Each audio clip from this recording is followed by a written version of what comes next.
Hare Krishna, dear devotees. Please accept my humble obeisances. All glories to Srila Prabhupada.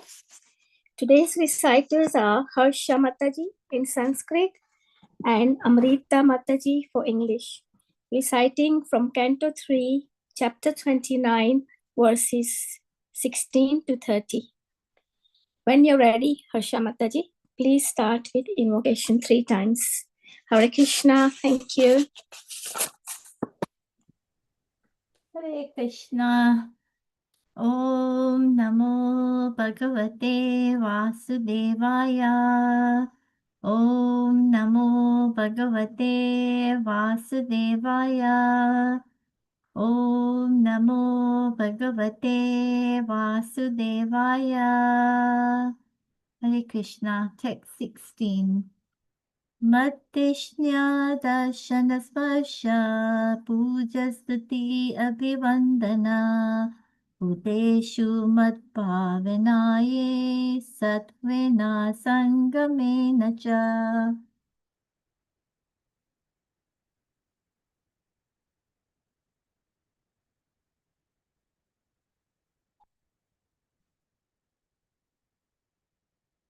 Hare Krishna, Amrita Mataji. Please unmute yourself and read the English verses. Thank you. Hare Krishna. The devotee should regularly see my statues in the temple, touch my lotus feet, and offer worshipable paraphernalia and prayer. He should see in the spirit of renunciation from the mode of goodness and see every living entity as spiritual. Text 17. Mahattam bahumanena dinanam anukampaye maitriya chevattamatulyeshu yamena niyamena cha. The pure devotee should execute devotional service by giving the greatest respect to the spiritual master and the acharyas. He should be compassionate to the poor and make friendship with persons who are his equals, but all his activities should be executed under regulation and with control of the senses. Text 18. Adhyatmikanda Shravanam Nama Sankirtachame Arjavenarye Sangena Nirahankriyaya Tata. A devotee should always try to hear about spiritual matters and should always utilize his time in chanting the holy name of the Lord. His behavior should always be straightforward and simple.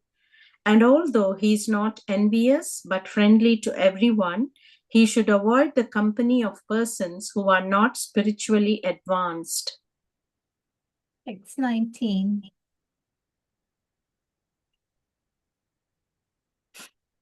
Can we scroll?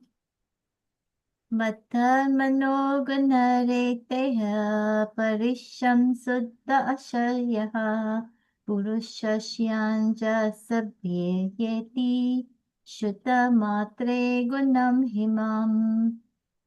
When one is fully qualified with all these transcendental attributes and his consciousness is thus completely purified, he is immediately attracted simply by hearing my name or hearing of my transcendental quality. Text 20. Yathavatarato granam avrapte ganda ashayat evam yogaratam cheta atmanam avikariyat. As the chariot of air carries an aroma from its source and immediately catches the sense of smell, similarly, one who constantly engages in devotional service in Krishna consciousness can catch the Supreme Soul who is equally present everywhere. Text 21. Aham sarveshu bhuteshu bhutatma vishtata sada tam avnaya mamatya kurutte racha vidapanam. I am present in every living entity as the super soul. If someone neglects or disregards that super soul everywhere and engages himself in the worship of the deity in the temple, that is simply imitation. Text 22. Yo mam sarveshu bhuteshu santamatmanam ishvaram hitvacham bhajate mudyat basmani eva juhoti saha. One who worships the deity of Godhead in the temples, but does not know that the Supreme Lord as Paramatma is situated in every living entity's heart, must be in ignorance and is compared to one who offers oblations into ashes. Text 23. Dvishyata parakaye mam manino vina darshina bhuteshu pattavairashya namana santim rachati. One who offers me respect, but is envious of the bodies of others, and is therefore a separatist, never attains peace of mind because of his inimical behavior towards other living entities. Text 24.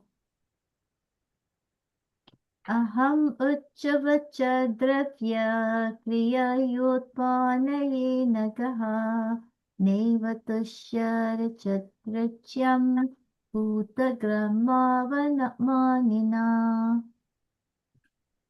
My dear mother, even if he worships with proper rituals and paraphernalia, a person who is ignorant of my presence in all living entities never pleases me by the worship of my deities in the temple. Text 25.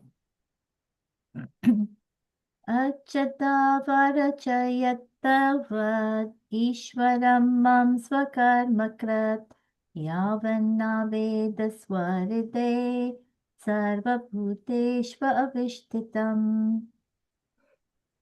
Performing his described duties, one should worship the deity of the Supreme Personality of Godhead until one realizes my presence in his own heart and in the hearts of other living entities as well. Text 26. Atmanascha parishyapi yakaroti antarodaram tasya pina drasho mrityor vidate bhayam urbanam. As the blazing fire of death, I cause great fear to whoever makes the least discrimination between himself and other living entities because of a differential outlook. Text 27. Athamam sarvabhuteshu bhutatmanam kritalayam aryahadanamanabhyam metraye binane chakshusha. Therefore, through charitable gifts and attention, as well as through friendly behavior, and by viewing all to be alike, one should propitiate me, who abide in all creatures as their very self. Text 28. Jiva Sheshta Haya Jivanam Tata Pranavrita Sube Tata Sachitta Pravaras Tatas Chindriya Vrittayaha. Living entities are superior to inanimate objects, O Blessed Mother, and among them, living entities who display life symptoms are better. Animals with developed consciousness are better than them, and better still are those who have developed sense perception. Text 29.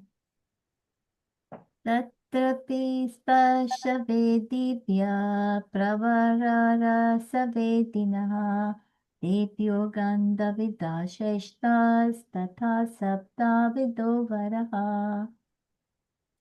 Among the living entities who have developed sense perception, those who have developed the sense of taste are better than those who have developed only the sense of touch.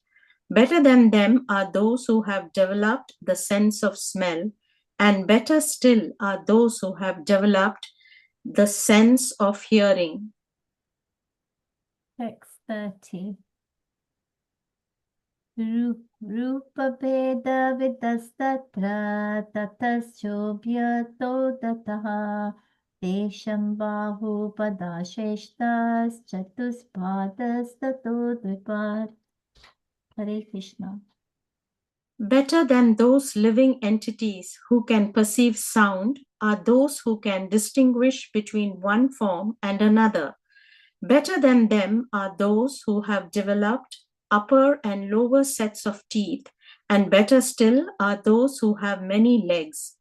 Better than them are the quadrupeds, and better still are the human beings. Hare Krishna.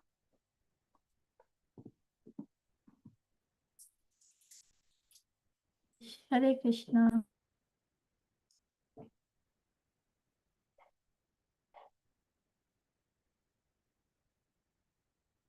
Hare Krishna Mataji. Thank you, Amita Mataji and Harsha Mataji.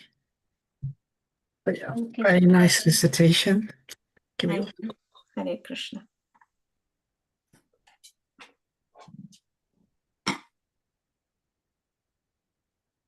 Welcome, dear devotees, to tonight's session of Chat Plus. We continue with our reading and discussion of the 29th chapter of the 3rd canto of Srimad Bhagavatam, chapter entitled Explanation of Devotional Service. So just the title of the chapter itself is so intriguing. We understand that devotional service is the natural function of the soul to render loving service to Krishna. And how that is to be done is a very important understanding. And the angle with which Lord Kapila explains this is very interesting, at least quite a significant portion of this chapter. It'll give us some deep insight into the mood the Lord wants us to execute devotional service. So what we'll do, we'll recite the Mangala Charanam prayers. Please feel free to join in behind muted mics. Om Jnana Timirandasya Gyananjana Shalakaya Chakshur Unmalitam Yena Tasmai Shri Gurave Namaha Sri Chaitanya Manobhistam Stapitam Yena Bhutale Swayam Rupa Kadamayam Dadati Swapadantikam Vandeham Shri Guru Shri Yata Padakamalam Shri Gurun Vaishnavamscha Shri Rupam Sahagrajatam Sahagana Raghunatham Vitam Tam Sajivam Sadvaitam Savadutan Parijana Sahitam Krishna Chaitanya Devam Shri Radha Krishna Padan Sahagana Lalita Shri Vishakam Vitamscha He Krishna Karuna Sindhu Dina Bandhu Jagatpate Gopesha Gopika Kanta Radha Kanta Namastete Tapta Kanchana Gaurange Radhe Vrindavaneshwari Vrishabhanu Sutidevi Pranamami Hari Priye Vanchakalpatarubhyascha Kripa Sindhubhyevacha Patitanam Pavanebhyo Vaishnavebhyo Namo Namaha. Jai Shri Krishna Chaitanya Prabhu Nityananda Shri Advaita Gadadhara Shivashari Gaura Bhakta Vrinda. Hare Krishna, Krishna Krishna, Hare Hare, Hare Rama, Rama Rama, Hare Hare. Namo Vishnu Padaya, Krishna Prashtaya Bhutale, Srimate Bhaktivedanta, Swami Niti Namine, Namaste Saraswati Deve, Gauravani Pracharine, Nirvishesha Shunyavadi, Paschachati Shatarine, Shila Prabhupada Ki Jai. So the Srimad Bhagavatam is very much about questions and answers. So at the beginning of this chapter, Devahuti, the mother of Lord Kapila, she asks a few questions. She asks about the details of bhakti. She asks about the nature of time. And she asks about the cycle of birth and death. So in terms of the nature of bhakti, first the Lord glorifies bhakti, and then the Lord explains that there are various performers of bhakti according to the modes that they are situated into. And he starts off by firstly explaining what is pure bhakti. What is pure bhakti? Srila Rupa Goswami, in his Nectar of Devotion, he starts off by saying this book is all about bhakti. But before we start discussing bhakti, let's first get a nice definition of what is bhakti. And then he gives what is called the Paribhasa Sutra of the Bhakti Rasamrita Sindhu, where he explains, he gives the definition of Uttama Bhakti. So we see something very similar here. Lord Kapila, in verses 11 to 14, he explains what is pure bhakti. Now, our aspiration is to always perform pure bhakti. Not, Prabhupada used to use this term, unalloyed devotion. An alloy is a metal that's mixed with other metals. And an unalloyed steel is something that is pure steel. So our aspiration is to perform pure bhakti, because it's only pure bhakti that gives Krishna pleasure. So very nicely. And then the Lord explains the different angas, limbs of bhakti, and then he explains, in the verses we're discussing today, bhakti performed by one in the mode of ignorance. Now, we don't want to be here. So it's good for us to understand these things, because it gives us a reference point to where we are situated in bhakti. And when we have a reference point, then from that reference point, we can move forward. Sometimes we don't have a reference point or a good reference point. We just move around aimlessly. So very important verses. So let's jump into it. Let me, what happened? It disappeared. What happened? Sorry. I seem to have lost my bus. Maybe it's in here.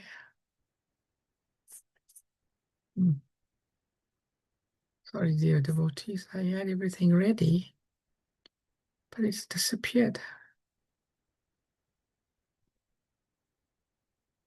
Such is life. Okay, just give me a few minutes. I'll bring up the verse for today.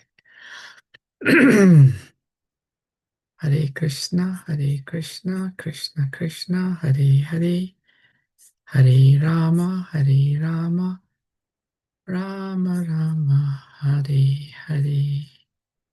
Hare Krishna, Krishna Krishna, Hare Hare, Hare Rama, Rama Rama, Hare Hare. Oh, here we go. You know how this happened? Okay, I'll share my screen.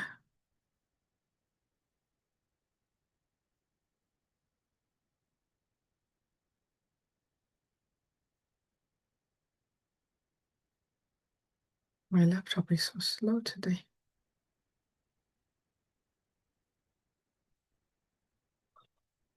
Okay, hopefully it comes up. Yay. You can see? Yeah, okay. So text number 22. Yo mam sarveshu bhuteshu shantam atmanam ishvaram itvacha itvarjam bhajate modyadhat yad basmani eva jyotisaha.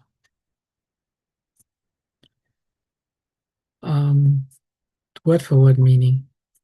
Yeah, one who, mam, me, sarveshu in all, bhuteshu living entities, shantam being present, atmanam the Paramatma, Ishvaram the Supreme Lord, Itva disregarding, Archam the deities, Bhajate worships, Modyat because of ignorance, Basmani into ashes, Eva only, Juhoti offers oblations, Sahi. Translation and purport by Srila Prabhupada. Srila Prabhupada Ki Jai. One who worships the deity of Godhead in the temple, but does not know that the Supreme Lord, as Paramatma, is situated in every living entity's heart, must be in ignorance, and is compared to one who offers oblations into ashes. Purport. It is stated clearly herein that the Supreme Personality of Godhead, in his plenary expansion of Supersoul, is present in all living entities. The living entities have 8,400,000 different kinds of bodies, and the Supreme Personality of Godhead is living in every body, both as the individual soul and as the Supersoul. Since the individual soul is part and parcel of the Supreme Lord, in that sense, the Lord is living in every body. And as Supersoul, the Lord is also present as a witness. In both cases, the presence of God in every living entity is essential. Therefore, persons who profess to belong to some religious sect, but who do not feel the presence of the Supreme Personality of Godhead in every living entity and everywhere else, are in the mode of ignorance. If without this preliminary knowledge of the Lord's omnipresence, one simply attaches himself to the rituals in a temple, church, or mosque, it is as if he were offering butter into ashes rather than into the fire. One who offers sacrifices by pouring clarified butter into a fire and chanting Vedic mantras, but even if they are Vedic mantras and all conditions are favorable, if the clarified butter is poured on ashes, then such sacrifice will be useless. In other words, a devotee should not ignore any living entity. The devotee must know that in every living entity, however insignificant he may be, even in an ant, God is present, and therefore every living entity should be kindly treated and should not be subjected to any violence. In modern civilized society, slaughterhouses are regularly maintained and supported by a certain type of religious principle. But without knowledge of the presence of God in every living entity, any so-called advancement of human civilization, either spiritual or material, is to be understood as being in the mode of ignorance. So one very, very clear indicator here about the nature of the worshipper. Those who worship or perform devotional service in the mode of ignorance, they only see the Lord in the deity form, but they do not see the other living entities. That is called Kanishta Adhikari, third class devotee. That is a very low stage of consciousness. And, Prabhupada kindly, he doesn't single anyone out. He says temple, church, or mosque. But we know there are many so-called religions of the world who say that only the humans have souls. The animals, there's no souls in animals. They are just matter. But the Vedic understanding is very, very broad.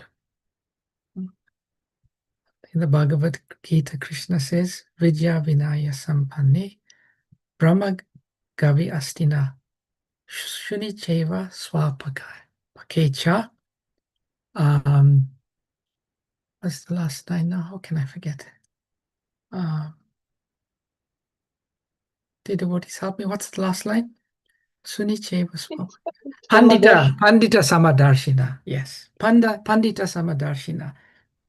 A Pandit is one who sees with equal vision a dog, an elephant, a brahmana, and a dog eater. And someone may ask how it's so distinctly different, a dog, an elephant, animals, dog eater and a brahmana, such vast difference. But one sees them equal. Pandita Samadharshina sees if the living entities, there is the Supreme Personality of Godhead. Can you hear me? I'm getting a message here that my internet connection is unstable. Is it okay? Yes, Prabhuji, we can hear you. Can you? Okay, good. So this is the nature of one who is in real spiritual consciousness. He goes beyond the rituals. He sees the real nature of all the living entities. And because he sees that, he treats different living entities. And Prabhupada singles out here an ant. Once Prabhupada was in his room in the very early days in New York. And Prabhupada saw an ant. And he told the devotees, please chant for this poor thing. Please chant. And we know in the Bhagavatam there are many stories. There's the story of Jad Bharat and King Rahugana. Jad Bharat was Bharat Maharaj in his previous life. He was carrying the palanquin of King Rahugana, but he was jumping up and down, and he got chastised heavily by the king. But he was simply trying to avoid the ants. We know the story of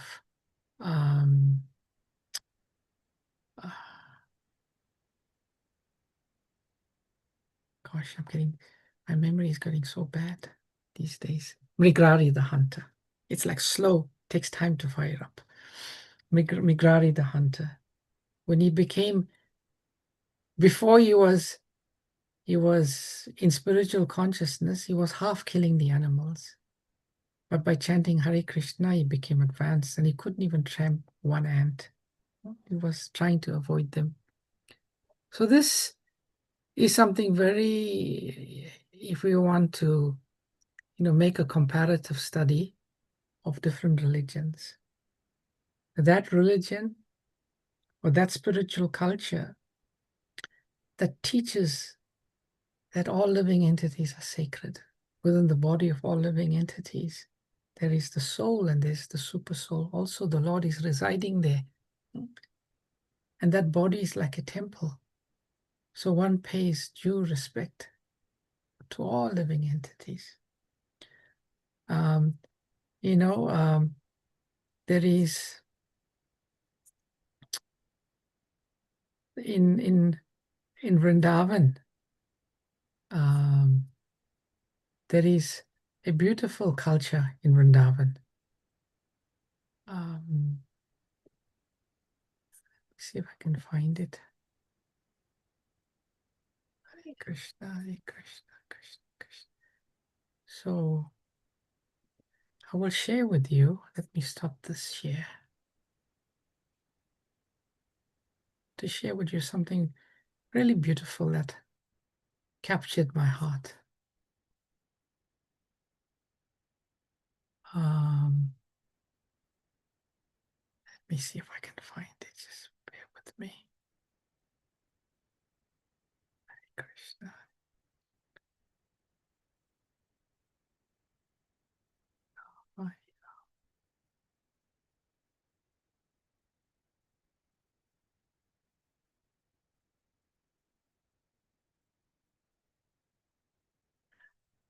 So this is something that's happening in Vrindavan. And it's very captivating. And I hope it works. Oh, Govinda.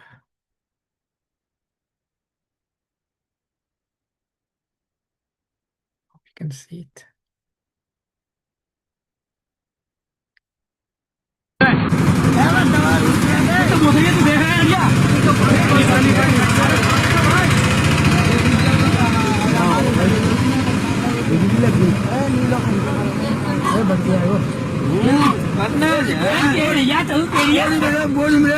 बहुत जल्दी current खत्म होगा तेरी कसम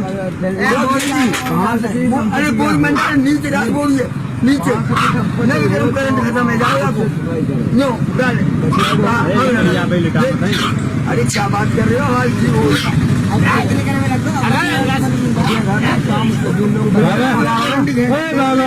ये phone तुम्हारा जीवन बचाया तुम्हारा तो अरे जब तक सोची थे ना कल लाएगा मेरे को कल मेरे को कल ने यही किया देख अरे बोरिया ढाका न्यों कर रही है बोरिया बोल बोल बोल मैं बोल करंट कैसे किया बोरी पे तो छिल जाएगा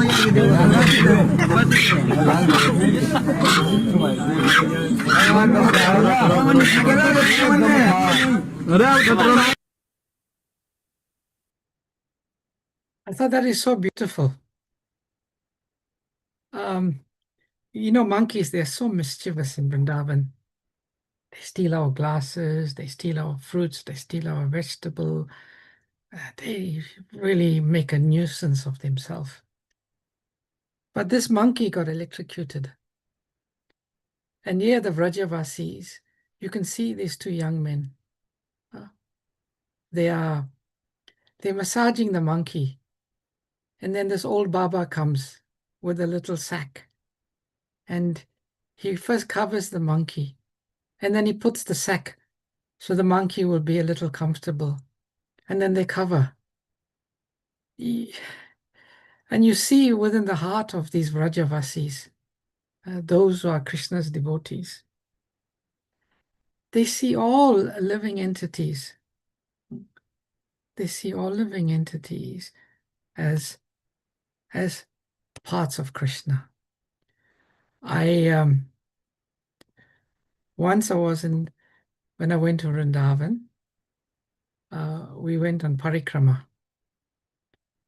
And when we went in parikrama, I came across this scene, and it really moved me also. So you can see on the screen here, this is the middle of a road. This is a road, and right in the middle of a road is a tree. Now, in any other civilization, in any other place, the first thing they do is they chop the tree. They chop the tree and they feel nothing. But here in Vrindavan, the Vrajavasis, every living entity, the trees, they are recognized as devotees of Krishna. And see, right in the middle of a road, and I always keep these photos, that this shows the consciousness of this place. And this is the type of consciousness that pleases Krishna, that attracts Krishna. And the contrary consciousness is the opposite. Now, Srila Vishwanath Chakravarti Thakur, he wrote a beautiful book, Vrindavan, Mahim Amrita. And in that book, he lists 6 types of consciousness one must have to live in Vrindavan. Now, we're all aspiring to, if Krishna is kind to us, maybe I speak for myself, in many countless lifetimes, Krishna may be kind to me and allow me some residence in Vrindavan. But this is the 6 types of consciousness one should have to live in Vrindavan. Oh, gosh, what happened now? How do I go back? Okay. To live in Vrindavan, one must feel that Radha, Muralidhar's lotus feet are the one and only objects of your love. Radha, Muralidhar, Angri Kamala, Premaika Matriyate. 2, one must think that others' wives are your mothers. 3, you must think that one who severely rebukes you is your own family. 4, you must think that all moving and non-moving living entities in Vrindavan are your own lovely children. You must see your envious haters as great friends. And lastly, you must see your own body as a stranger to you, the eternal soul. So this is the culture of Vrindavan. This is the culture of those who are devotees of Krishna, that surround Krishna.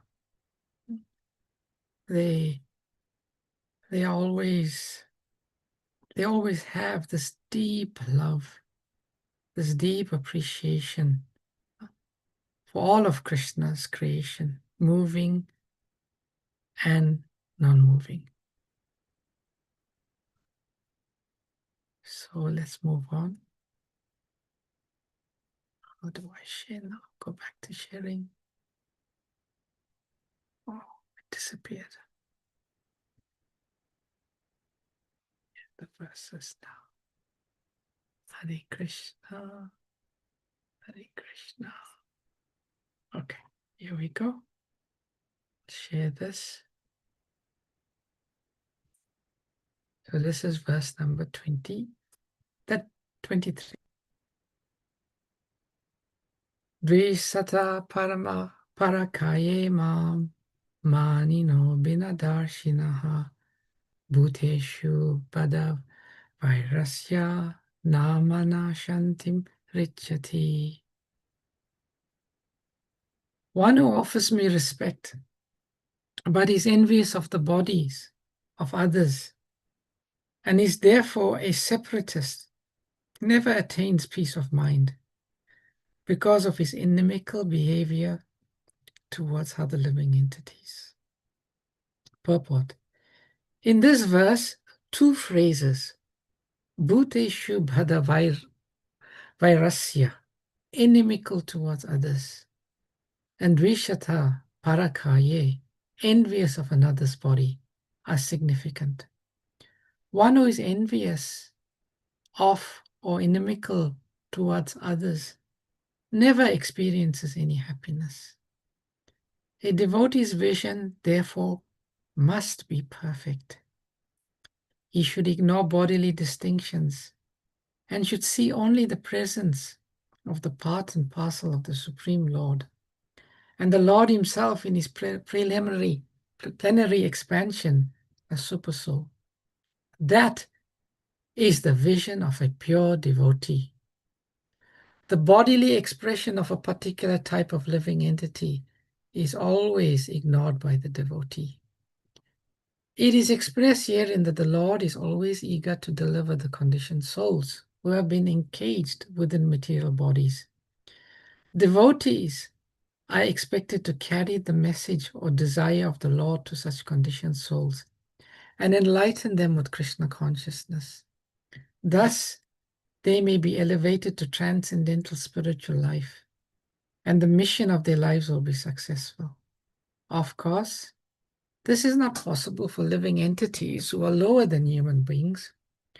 But in human society, it is feasible that all living entities can be enlightened with Krishna consciousness. Even living entities who are lower than human can be raised to Krishna consciousness by other methods. For example, Shivananda Sen, a great devotee of Lord Chaitanya, delivered a dog by feeding him prasad. Distribution of prasad or remnants of foodstuff offered to the Lord, even to the ignorant masses of people and to animals, gives such living entities the chance for elevation to Krishna consciousness. Factually, it happened that the same dog, when met by Lord Chaitanya at Puri, was liberated from the material condition. It is especially mentioned here that a devotee must be free from all violence, jiva himsa. Lord Chaitanya has recommended that a devotee not commit violence to any living entities. Sometimes the question is raised that since vegetables also have life and devotees take vegetable foodstuffs, isn't that violence? Firstly, however, taking some leaves, twigs, or fruit from a tree or plant does not kill the plant. Perhaps that jiva himsa means that since every living entity has to pass through a particular type of body according to his past karma, although every living entity is eternal, he should not be disturbed in his gradual evolution. A devotee has to execute the principles of devotional service exactly as they are, and he must know that however insignificant a living entity may be, the Lord is present within him. A devotee must realize this universal presence of the Lord. A devotee must realize this universal principle of the Lord. I wish this verses and purport could be shared with everyone around the world. That's why, dear devotees, the distribution of Srimad Bhagavatam, the distribution of transcendental knowledge. Prabhupada is saying, if we don't do that, then it's a sign of envy towards other living entities. One who is not envious, he sees the condition of the other living entities, and he wants to elevate them. And Prabhupada says, for the human beings, elevate them by giving them Krishna consciousness. And for those that are less than human beings, then give them Krishna Prasad. Give them the opportunity to hear the holy name. In the Sri Chaitanya Charitamrita, there is a section where Lord Chaitanya Mahaprabhu is talking to Haridas Thakur. And Haridas Thakur is glorifying the holy name, how this holy name can deliver even the most sinful of sinful living entities. But Lord Chaitanya says, yes, Haridas, I understand. But what about the other living entities? What about the trees? And Haridas said, don't worry, my Lord. These living entities, when they hear the transcendental vibration of the chanting of Hare Krishna, they are also benefited. Then Lord Chaitanya felt pacified and he thanked Haridas Thakur. Right now, we are in a section of Sri Chaitanya Charitamrita. On Saturdays and Sundays we read of Lord Chaitanya is traveling from Jagannath Puri to Vrindavan. And at one stage he goes to the Jarikanda forest. And there the Lord, he gets the tigers and the elephants to embrace each other and chant, the deer and even the jungle residents. That is the mood of Lord Chaitanya Mahaprabhu, and that is the mood of the followers of Lord Chaitanya Mahaprabhu. Every day we chant this verse, Vancha kalpatarubhyascha kripa sindhubhyev cha patitanam pavanebhyo vaishnavebhyo namo namaha. I offer my respectful obeisances to the Vaishnava devotees of the Lord, who are just like desire trees. And they can fulfill the desires of everyone, for they are full of compassion for the fallen conditioned souls. So if we want to do a little self-assessment of ourselves, how much my mood is aligned with what Lord Krishna wants my mood to be, we should ask ourselves, how much compassion do I have in my heart? How much compassion do I feel when I see the other suffering living entities in this material world?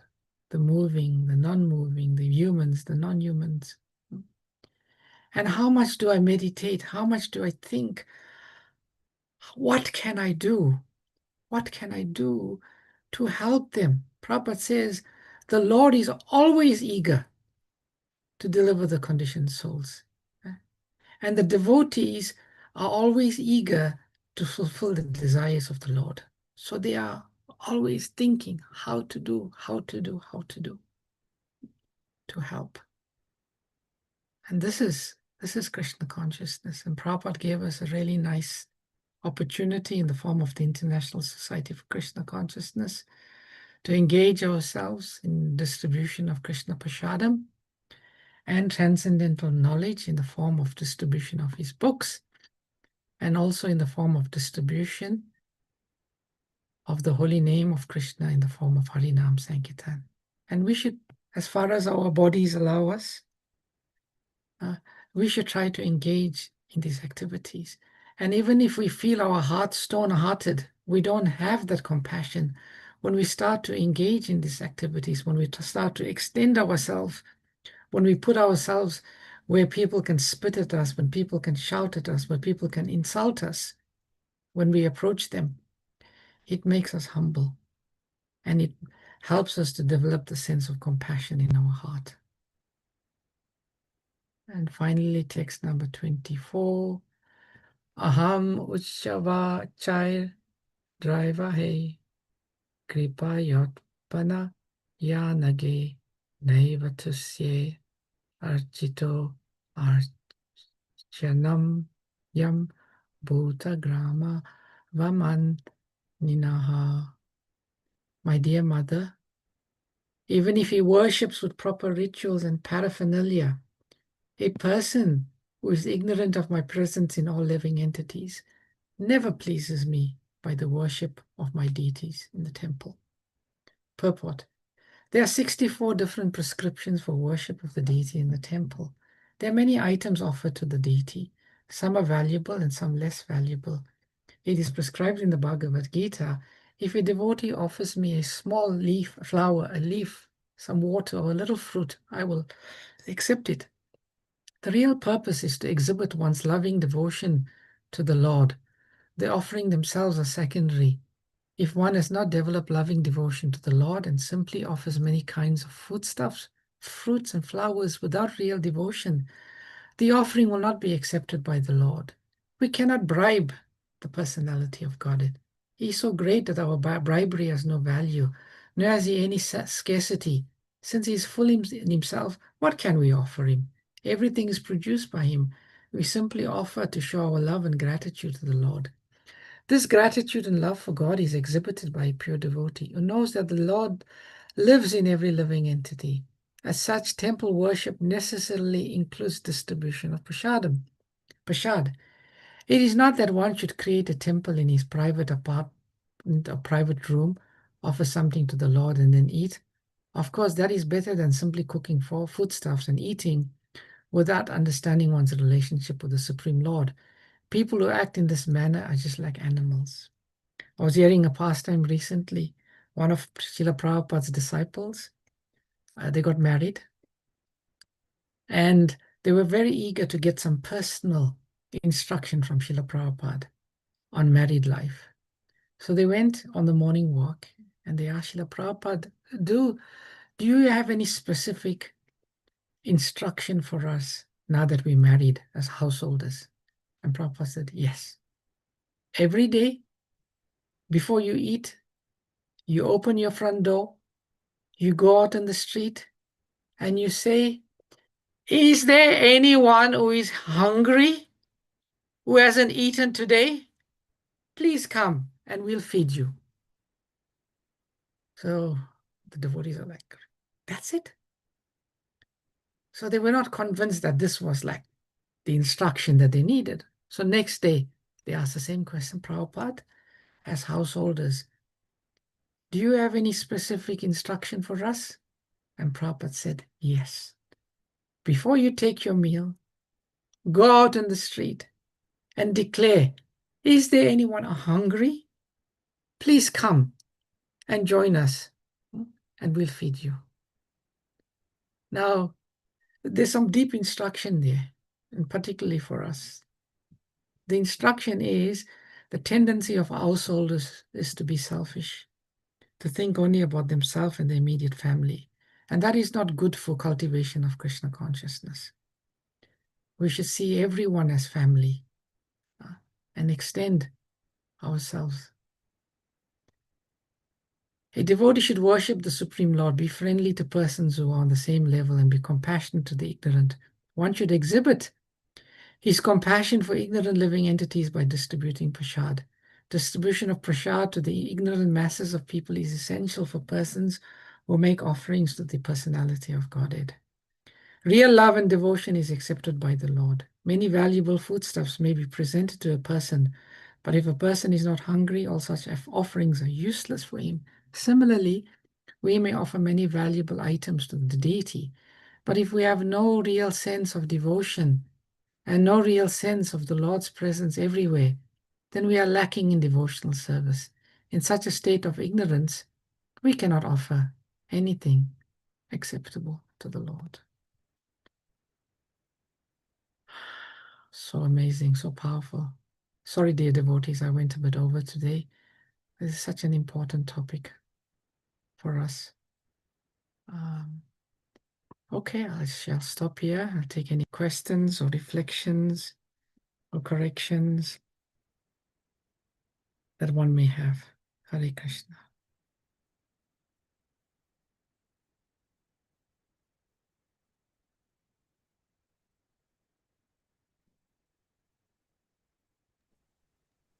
Hare Krishna. Oh, sorry. Hare Krishna. Hare Krishna. Thing is, kindness to the animals and anybody there around.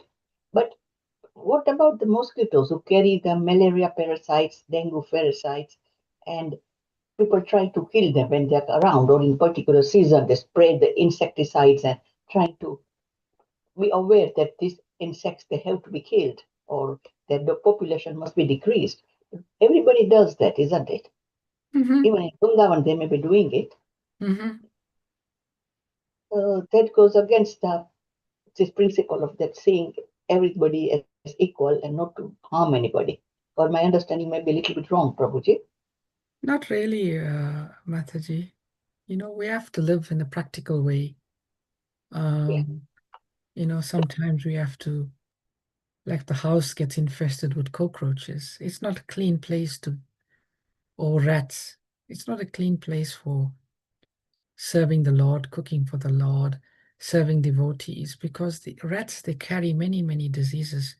So we have to do some things to chase them away. But even while we're doing that, we can play kirtan, can give them some prasad, or they will eat some prasad by dint of it. It's a tough one, but in my experience of Krishna consciousness, I've observed advanced devotees give advice and act in a certain way that's practical. That's practical, you know. So we have to live a practical life as far as possible, but at the same time, we see, at the end of the day, we see they're in this body and they are doing what they have to do, and we have to do what we have to do to them. But at the end of the day, you know, I know devotees, when they hit a mosquito, they say, Hare Krishna. And then they chant Hare Krishna, Hare Krishna. They try to help. Sometimes they attack enemies, you know. They are like enemies, mosquitoes. Hare Krishna. Any other questions, comments, reflections? Hare Krishna, Prabhuji. Thank you very much for the very nice class. Please accept my humble obeisances. All glories to Srila Prabhupada. Prabhuji, this may not be relevant to the class today, but if I may just make a comment. When I was in Japan recently, I came across two monks. They were from Thailand, I think. And I had a burning question to ask them. And I didn't know whether I should ask the question or not, but I thought let me just find out from them their views. So these monks, they do eat meat. They are not vegetarian. So I asked them a question. I said, Buddha, he was all for non-violence. And so can I ask you, you being a monk, do you eat meat? And he said, yes, we do. So I said, isn't that against what Lord Buddha preached? And I wanted to know his answer. And he said that as long as we don't kill the animal ourselves, personally, if we don't slaughter the animal, we are allowed to eat meat. And I had no, I had no answer to that. I just listened through 1 year. I didn't know what to say. What are your views about that, Prabhuji? For someone, a man of cloth, a religious person eating meat and saying that as long as they don't kill the animal, they are allowed to eat meat. We know the Vedas say that the person who rears the animal, the person who slaughters the animal, the person who prepares the meat for consumption, and the person who consumes it, every one of them shares in the karma, the sinful activities or reactions of killing that animal or the pain caused to the animal. So the Vedas are pretty clear. So what he's saying, as Prabhupada can see, I don't know how he thinks, that's could be worship in the mode of ignorance, where they're not seeing within the body of that animal, the Lord is present, accompanying the living entity, and the living entity is also present there. And one cannot deny, the way modern civilization rears animals for consumption is very cruel, very, very cruel. And they're killed in a cruel way. Yeah. The only way I can, in reflection to these verses we're reading in the Bhagavatam, that's worship in the mode of ignorance. So would that be considered as being hypocritical? Definitely. Yes. I don't know if we can say hypocritical. It's just they're covered by the modes, and Prabhupada says, that is religion in the mode. is not pleasing to the Lord. How can it be? The Lord has such compassion for all living entities. And yet they call themselves monks. True. You know, they go around with begging bowls, asking for donations of food. But then to eat meat, I just can't see the logic of it. There's no logic. There's no logic. I just thought I'd share that with you, Prabhuji. Thank you. Hare Krishna. Hare Krishna. Thank you for sharing. Anyone else? Okay, dear devotees, thank you very much for your time. I just want to make an appeal. This year we're trying for something amazing. We're trying to distribute 108,000 sets of Srimad Bhagavatam. And with Bhaktivedanta manner, we are trying for 1,008. It's difficult if only few of us try for it. But if we all get together and we distribute Bhagavatam, then we can spread this message, this knowledge, which is so much in need in this world today. So if anyone feels some inclination to become part of this effort to distribute Srimad Bhagavatam far and wide, then get in touch with me and become part of the effort. Thank you very much. All glories to your service. Maybe, Prabhuji, as a chat group, we should all donate, equally donate some Lakshmi, and we can sponsor a set. That'll be lovely if we can do that. Yes. That'll be really nice. Let's see. Thank you. Hare Krishna. Let it come from the heart. Thank you. Vanchakalpatarubhyascha Kripa sindhubhya eva cha patitanam pavanebhyo Vaishnavebhyo namo namaha Ananta Koti Vaishnav Vrinda ki Jai. Srila Prabhupada ki Jai. Jai. Granth Raj Srimad Bhagavatam ki Jai. All glories, all glories, all glories to you, Prabhuji, and to all the devotees. Hare Krishna. Thank you, Prabhuji.